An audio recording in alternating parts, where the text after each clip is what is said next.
make his statement. Your excellency राष्ट्रपति William Ruto, दोनों देशों के डेलीगेट्स, मीडिया के साथियों, नमस्कार।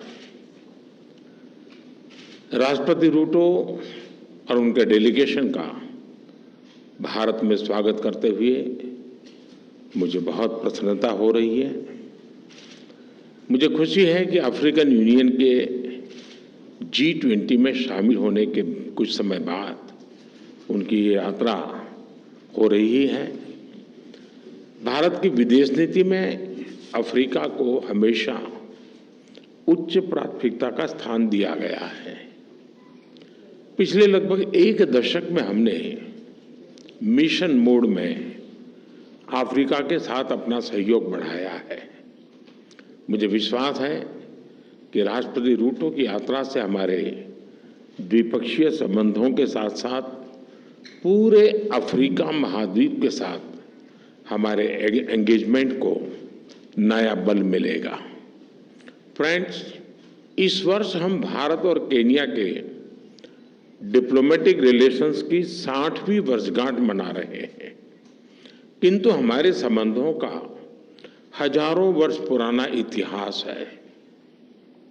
मुंबई और मोम्बासा को आपस में जोड़ता हुआ विशाल हिंद महासागर हमारे प्राचीन संबंधों का साक्षी रहा है।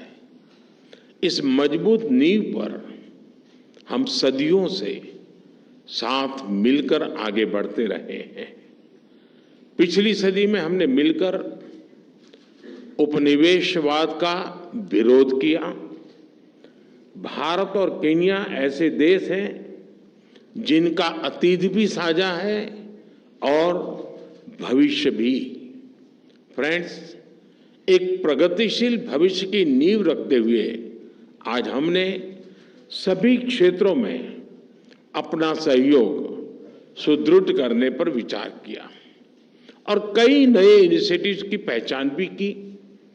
भारत और केन्या के बीच आपसी व्यापार और निवेश में लगातार प्रगति हो रही है। हमारे आर्थिक सहयोग के पूरे पोटेंशियल को रियलाइज करने के लिए हम नए अवसरों की तलाश जारी रखेंगे। भारत केन्या के लिए एक विश्वसनीय और प्रतिबद्ध डेवलपमेंट पार्टनर रहा है। आईटेक तथा आईसीसीआर स्कॉलरशिप के माध्यम से भारत के केन्या के लोगों की स्किल डेवलपमेंट और कैपेसिटी बिल्डिंग में महत्वपूर्ण योगदान दिया है। दो कृषि प्रधान अर्थव्यवस्थाओं के रूप में हमने अपने अनुभव साझा करने पर सहमति जताई। केन्या के कृषि क्षेत्र का आधुनिकीकरण करने के लिए हमने $250 मिलियन की लाइन ऑफ क्रेडिट प्रदान करने का भी निर्णय लिया है।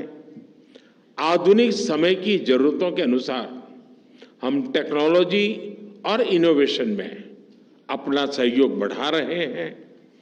डिजिटल पब्लिक इंफ्रास्ट्रक्चर में भारत की उपलब्धियों को केन्या के साथ साझा करने के लिए हम पूरी तरह से तैयार हैं। इस महत्वपूर्ण विषय पर आज किए जा रहे समझौते से हमारे प्रयासों को बल मिलेगा। क्लीन एनर्जी दोनों ही देशों की मुख्य प्राथमिकता है। केन्या द्वारा लिया गया अफ्रीका क्लाइमेट समिट का इनिशिएटिव एक बहुत ही सराहनीय कदम है। यह राष्ट्रपति रूटो की भी सभी वैश्विक चुनौतियों का एकजुट होकर सामना करने की प्रतिबद्धता को दर्शाता है। मुझे खुशी है कि केन्या के ने ग्लोबल बायोफ्यूल अलायंस और इंटरनेशनल सोलर अलायंस से जुड़ने का निर्णय लिया है। साथ ही केन्या द्वारा लिए गए इंटरनेशनल बिग कैट अलायंस से जुड़ने के निर्णय से हम बिग कैट्स के संरक्षण के लिए वैश्विक प्रयासों को सशक्त कर सकेंगे। रक्षा के क्षेत्र में हमारा बढ़ता सहयोग